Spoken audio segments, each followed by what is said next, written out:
Fresh out of the bomb shelter and with a nice haircut. I actually managed to get a haircut and then had to run to the bomb shelter as I finished getting the haircut. Crazy. With your on-the-ground Iran war update from Tal the Traveling Clad, your sweet Zionista Princesa. That's me. I'm your sweet Zionist prince. If you want to be a sweet Zionist prince or princess just like me, get the merch down below the description at thetravelingclad.com and let us just dive deep into what the fuck is going on in the Middle East because it's getting fucking crazy out here. Breaking. President Trump just announced that the U.S. military is blowing up any Iranian boat or ship attempting to plant mines in the Strait of Hormuz. Wait, that's not... I don't understand that because he said that we took out the whole military or the whole Navy. Maybe he means boats, not ships. If Iran has put out any mines in the Hormuz Strait and we have no reports of them doing so, we want them removed immediately. If for any reason mines were placed and they are not removed forthwith, the military consequences to Iran will be at a level never seen before. If, on the other hand, they remove what they may have been placed, it will be a giant step in the right direction. Additionally, we are using the same technology and missile capability deployed against drug traffickers to permanently eliminate any boat or ship attempting to mine Hormuz Strait. They will be dealt with quickly and violently. Beware, President Donald Trump. Donald Trump's really not fucking around with these kids anymore. He's saying, you guys have pissed me off enough. I'm at my fucking breaking point here. You guys have fucking crossed every conceivable line. Supporters of Mojtaba Khamenei created a video using AI showing Mojtaba giving his first speech. It can be noted this is actually a speech by Ali Khamenei, which Mojtaba was made using AI. Mojtaba Khamenei has not yet spoken, and his voice has not been heard because, as we know, he has been injured already. Bismillahirrahmanirrahim. سلام بر ملت عزیز و مبارز ما. امروز رهبری این امت بزرگ را بر عهده میگیرم تا در راه شهیدانمان گام برداریم و امت خود را از بندگی آزاد کنیم. So we're using AI now. ما تا آخرین نفر از میان خود خواهیم جنگید تا تجاوز وحشیانه غرب را دفع کنیم. بسم الله الرحمن الرحیم. Yeah, that's really all they have, though. The pro IRGC side, really all they have, and what they keep like pretending is their big win and everything is this AI. Like, Sneako's been on a tweeting spree of talking about how Tel Aviv is destroyed. I'm like, nah, we still kind of out here chilling, you know? I just got a haircut. Iran's new supreme leader owns a $65 million house in London, real estate next to the Israeli embassy. Mojtaba Khamenei, the man now leading Iran's war against Israel, reportedly owns 2 luxury flats just steps away from the Israeli embassy. South Kensington building where Khamenei owns apartments, Embassy of Israel in London. Fantastic. As we know, these Muslim supremacists like to grubble up all the money from their people and then spend them on luxury properties outside of the shit places that they've created, the shitty environments that they've created because they never want to actually live there because it's the shit living conditions. Here is Jesse Waters on Fox News with Trey Yingst. Fox News alert, Iran went back to a monarchy. The Nepo baby's the new Ayatollah. The mullahs spent 45 years denouncing hereditary dynasties, and they just crowned a king, Khamenei Jr., the boss's son. He's 56, no resume except his last name. He's like Iran's Hunter Biden, except Kid Khamenei was treated for ED 3 times. He can't close politically either. He didn't even win a majority vote in the council. So the military had to step in and give him a little nudge. Half the clergy boycotted the coronation. No one wanted the trust fund terrorists to lead. Not the clerics, not the old guard, not even his own dad before we blew him up. Apparently, he put in his will, do not let my son take my place. But Mini Khamenei had a side hustle.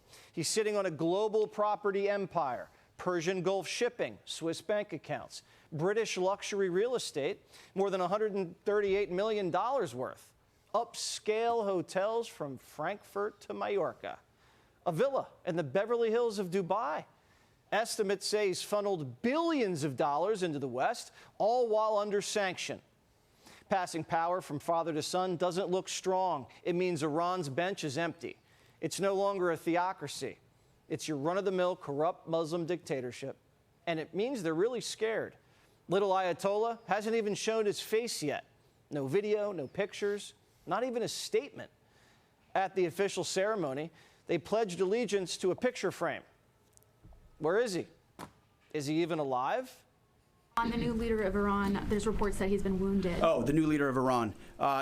He would be wise to heed the words of our president, which is to not pursue nuclear weapons and come out and state as such. As far as his status, that's not something I can comment on right now. How can you rule a country when you can't even show your face? Doesn't the wartime Ayatollah need to show proof of life?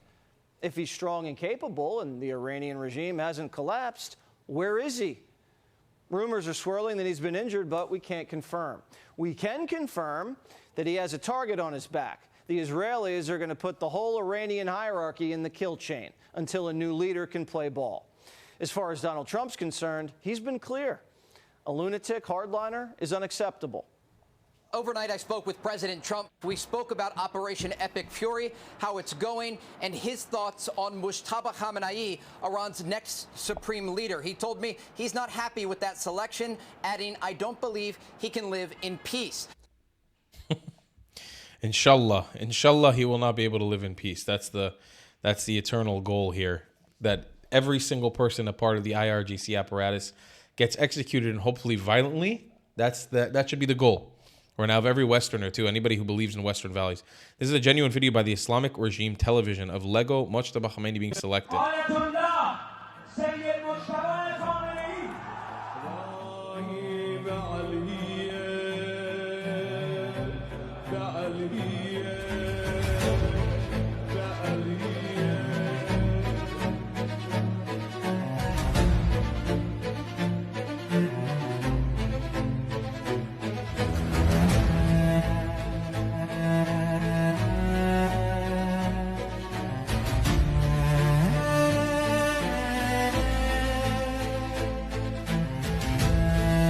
Who the fuck was that?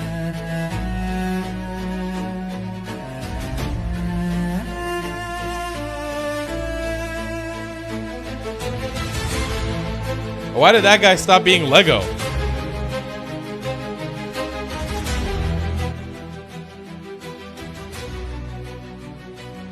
Who is that? Who's the ketchup bottle?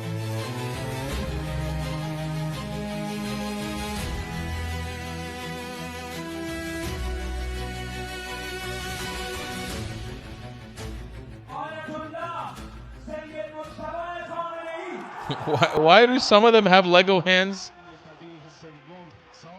He's not even Lego.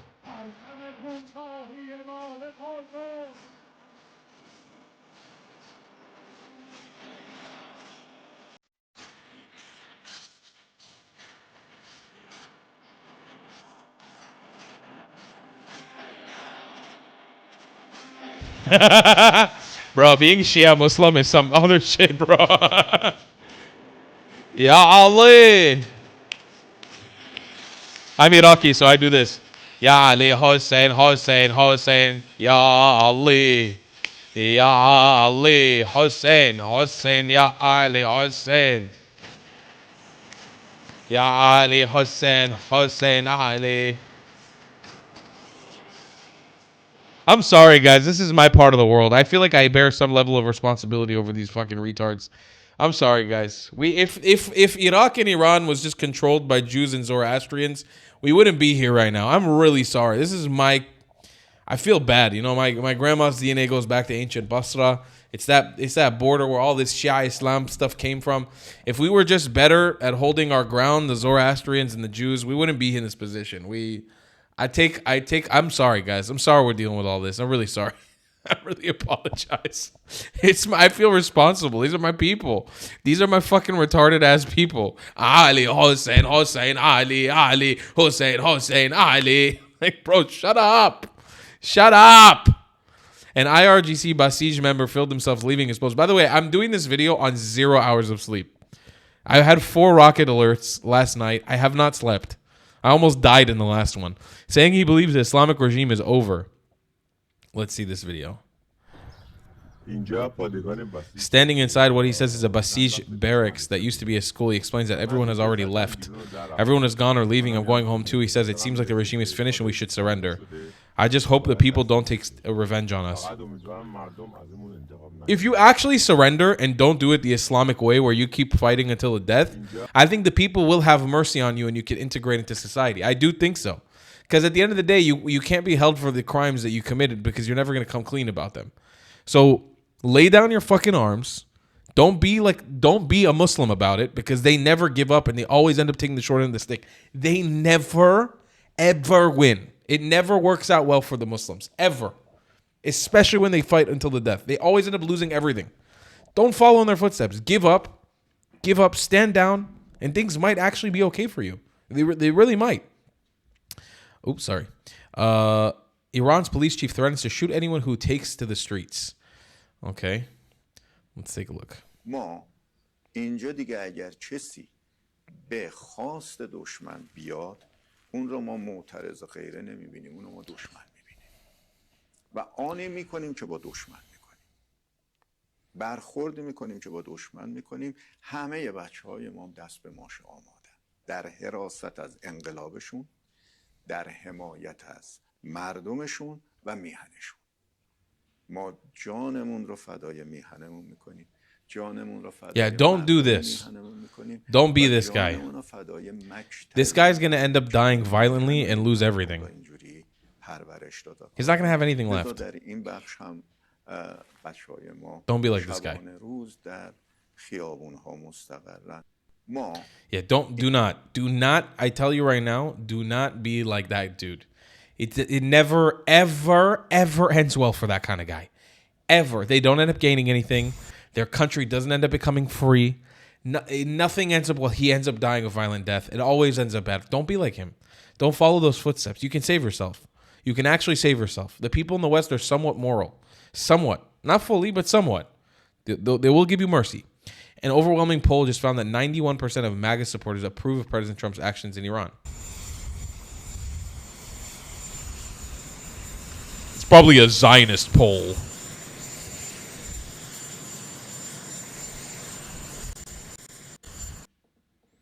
It's a video of him taking Air Force One. Okay. Among all Republicans, 83% approve and 11 disapprove. Great news. Full steam ahead to victory. Okay, great. I like that. I like that America is on board then. That's very good. Because, you know, you hear a lot from the whole Sneeko fuckery, Candace Owens. Even the Candace been kind of quiet. All right? She's been kind of retarded. Che oggettivamente nessuno può permettersi che il regime degli Ayatollah si doti di armi nucleari, atteso che ha anche missili a lungo raggio. Perché noi parliamo di un regime che non si è fatto grandi scrupoli, ad esempio, a uccidere migliaia di suoi cittadini che manifestavano pacificamente. Quindi penso che anche questo sarebbe un pericolo enorme, non solo chiaramente per la regione, ma anche per l'Europa, che oggettivamente... We talk about a regime that has no qualms to kill thousands of its citizens. Italian Prime Minister Giorgia Meloni explains why the world cannot allow the regime in Iran to obtain nuclear weapons. She's absolutely correct. Oh, speak of the fucking devil. Speak of the fucking cunt herself.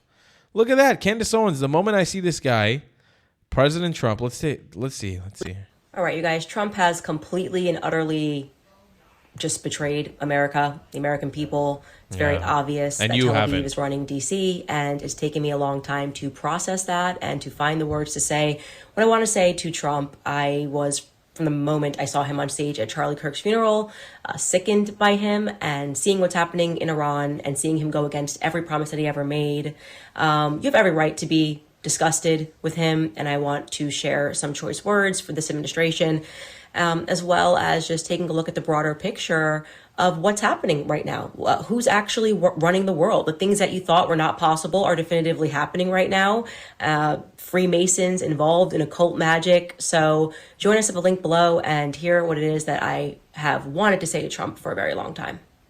All right, you guys. I'm happy that we're lining up all our ducks in one row, where it's like the people who follow Sneeko, Candace Owens, Nick Fuentes, Alex Jones. The whole like retard squad is kind of falling into place, and it's becoming abundantly clear that they are like the retard squad, because we're talking about Freemasonry and magic. But like Venezuela is Israel's fault. If Trump tries to free Cuba, that'll be Israel's fault. Iran, obviously Israel's fault. Any action America takes, Israel's fault. The ICE protests, that's Israel's fault. Charlie Kirk being killed, that's Israel's fault. Like once you add up all those and you realize that everything's Israel's fault, actually you absolve Israel of a lot, because you're like, oh wait, none of this is Israel's fault. That's interesting. Maybe, just maybe, as Americans and Israelis, we share a lot of values. Maybe we share a lot of values, a lot of similar values. And it happens to be that a lot of things Americans want, Israelis want as well. And we line up, and that's why we're great allies. Maybe. But that takes a few brain cells to process that kind of thought. And when you have a crouton like Candace Owens, who is literally stale bread, it's not possible. And so in this case, of course, we don't have the ground force necessary. I don't think Americans would voluntarily participate in it. I just don't think we can do that. It would require weapons of mass destruction. It would require presumably nuclear weapons in order to do that. And let's not lie to ourselves. We're moving toward that. Well, I think it's good. Let me explain. You know, if you think about the battlefield as an information warfare space, right? And there are people who are locked into certain sides, and then there's the big floating middle. And that floating middle shifts around in terms of its opinions. And the goal in this information warfare space is to peel off more of that middle onto your side, right? That's how the battlefield looks. The more extreme and unhinged Tucker Carlson becomes, like when he attacked Chabad last week, every Jew in the world knows, and a lot of non-Jews know, that Chabad is the least political organization on the planet. All they do is humanitarian work, and their theology is that, like, if we all are just better people, that'll bring the Messiah. Like, they're just the sweetest people in the world, and they don't get involved in any politics in the Jewish community at all. And he attacks them for being, so when he does things like this, or saying things about Israeli soldiers, or when he sits on a stage in Saudi Arabia, which according to Open Doors International is one of the worst places on the planet to be a Christian, where on the books, conversion to Christianity brings a death penalty. And even though they don't fulfill that all the time, if a woman converts to Christianity in Saudi Arabia, her children are confiscated from her. That's what they do. Churches are illegal. And he sits on a stage there and says, as a fervent Christian, I feel very comfortable in the seat of Islam. But there are 2 million Christians who are among the most persecuted Christians in the world in Saudi Arabia. So when he does things like this, he's not gaining any new followers. Here's the point I was making about the battlefield. He's not gaining any new followers. The more unhinged he gets, the more he narrows the population of people who take him seriously. And just think of it this way, Aaron. Every time he goes a little too far, there's one more slice of his audience that walks away from him. And he doesn't gain anyone new. There's no one more extreme than him who wasn't on board with him yet, who suddenly is. So I think it's good. I want Tucker to keep going in this direction. He's shrinking his influence. He's shrinking his audience. And Trump, who always has his finger on the pulse of where the middle is. That's how he won. That's how he won in 16. That's how he really won in 20. But that's how he also won in 24. Anyone. Right. So I think Tucker Carlson is doing us all a big favor as he pushes the envelope and pushes the envelope. Let them scream, let them be loud, but they are not gaining influence. And it's a great point you make in that I would argue that Tucker is far more dangerous than someone like Candace, because Candace has gone completely bat beep crazy, whereas Tucker kind of had that semblance of still kind of being semi-credible. He was on Fox News for a long time. He's just asking questions. He's now completely crossed that line. I wanted to ask you about Megyn Kelly as well, because she shared something. Well, wait, I'm going to skip a little forward here. And the guys, obviously make sure to go check out Erin Molan's channel. She's amazing. We love her very much. She's a great person, and she's been so great in her reporting. These that you mentioned so far in this discussion, they're not all the same. I would say Tucker is brilliant about messaging. He's one of the best communicators of our generation, and that's why he's so successful. I personally believe, and this is just an observation from watching him closely for many years, I believe this even back when we all liked him when he was on Fox and we didn't know what I've always been bothered by the fact that he appears to me to be someone who is not well read. People who speak that much in public generally quote books that they've read at some point in conversations, especially in long-form conversations. Tucker has a lot of long-form conversations. Listen to him, Aaron. I don't think he's well read, and he often acts surprised when someone brings up a historical fact that to anyone who's a simple student of history is obvious. I believe that Tucker Carlson is not well read and that he's a poser, but he's very smart. Candace Owens is actually not that smart. and therefore she marginalizes herself. What I was talking about at the beginning of this conversation about narrowing your audience and not gaining followers, I have no worries about Candace Owens. She's only talking to this bizarre echo chamber and maybe a lot of bots boosting her numbers. I'm not worried about her in the slightest. Megyn Kelly is really just a floating grifter. She's just someone who she sees, look, here's an interesting experiment I did. Matt Gaetz, the former congressman, in the last year or so, suddenly made a sharp turn against Israel. And it came out of nowhere because he was never pro or anti or anything. He never expressed opinions about Israel one way or the other. If he did, they were kind of pro-Israel. And then he suddenly pivots hard against Israel. So I went to his Twitter feed and I looked at all the posts that he put up. And I just simply looked at the engagement numbers on about 100 posts. I spent a couple hours on it. Every post that was anti-Israel or implying something about the Jews had massive engagement. And every other topic that he tweeted about, a fraction. Mm-hmm. And I said to myself, it's very simple. There is good money to be made online by attacking Israel and by implying that you're edgy and and that you're noticing the Jews. So I don't take a lot of this stuff seriously. I took it more seriously before I went to America Fest, actually. I go every year to TPUSA AmFest. That's where I first met Charlie years ago. And at this year's AmFest, I was expecting a more hostile environment because of all this stuff going on. Yeah. And what I found was actually that the people I met, the crowd was actually quite, on board with being not only pro-Israel, but pro-Western civilization. When Tucker Carlson stood on that stage at AmFest this past December and rebuked the audience for criticizing Islam, the crowd was not with him. Yeah. So much so that at AmFest, there were about 40 to 50,000 people there. They do polling. And it's pretty significant polling. They're polling tens of thousands of people. And one of the poll questions done at AmFest this year was a multiple choice question asking what you believe is the greatest threat to America. And there was a whole bunch of things on the list: the Chinese Communist Party, immigration, the national debt, the whole litany of threats. The number one threat chosen by the people at AmFest this year was Islam. Yeah. And so think about the disconnect between where Tucker is and where the crowd is. And when the participants were polled about their view of the U.S.-Israel relationship, over 80% said that they still consider Israel either the number one ally or an ally of the United States. So, we're talking about, I think we have to remember, Aaron, that online world is not necessarily reality. I think that's a very good reminder. And I'm not a huge fan usually of American Jewish and American rabbis' perspectives on Jew hatred and what's going on in the media right now and all this stuff. But that was actually a very fucking rational, sobering perspective. I loved it. I appreciated it. I respect the shit out of it. I think he's on point. Don't take this shit seriously. Make fun of it. Laugh at it in his face. Embrace it. It's great. Journalist Rajdeep Sardesi asked Iranian actress Elnaz Norouzi about the situation in Iran. Let's take a look. Let me start, therefore, by asking you, how do you see the situation in your country over the last 10 days? The relentless bombings, the manner in which Ali Khamenei was assassinated, and the likelihood of even more violence. How do you see the situation from where you are today outside Iran? Hi, so thank you for having me, and thank you for finding it important to see the point of view of an Iranian. Throughout this interview, I'm going to try and voice the majority of Iranians' voices here and try and make the world understand, as much as it sounds cruel.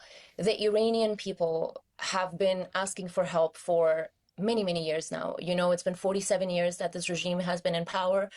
And at this point, it has reached a place where the Iranians have been massacred in January and in many, many other different dates in history where this regime has gone against them and where they had no voice and no power to overthrow them. So at the moment, you will see a majority of Iranians taking pictures and videos of the bombs coming into the country, but super excited because they know that they're targeted at the IRGC and at the regime. And they're so excited and they have so much hope that finally this regime is going to fall, maybe. Hold on. You're saying they're excited by bombs, but let's be clear, Elnaz. We've seen a school which was bombed and more than 160 innocent schoolgirls died.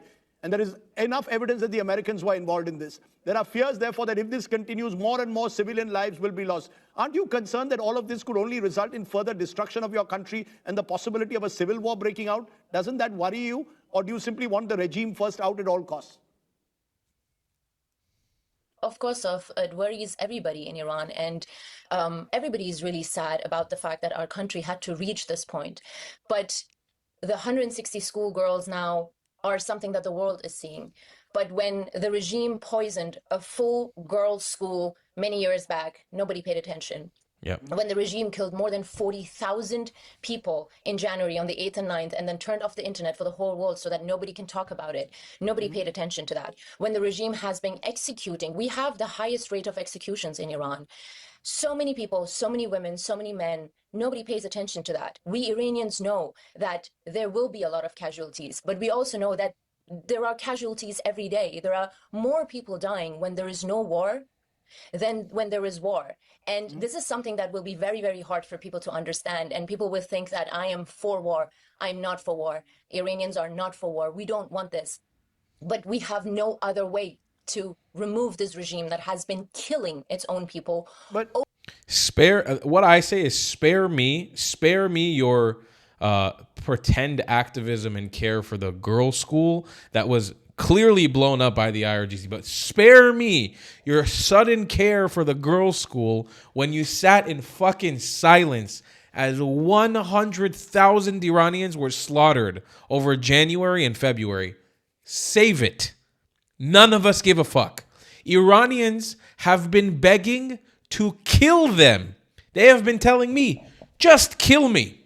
Blow me up if that means the regime is going down. We're willing to die. Iranians have been begging. And you care, all of a sudden you care about a girls' school? 100,000 people were disappeared. Body bags, kids in between dead bodies, i.e. Holocaust style by this regime. None of you said anything. The mainstream media refused to cover it. It was one of the only channels on the internet. Me, Goldie Gamari, Atheist Republic, Armin Avabi, SAR TV, Myra Tusi. Give me some names. Fox News. The only ones covering this shit. Nobody was talking about it. Now one girls' school that the IRGC blew up and everyone cares about that girls' school. What the fuck is wrong with you guys? You're disgusting.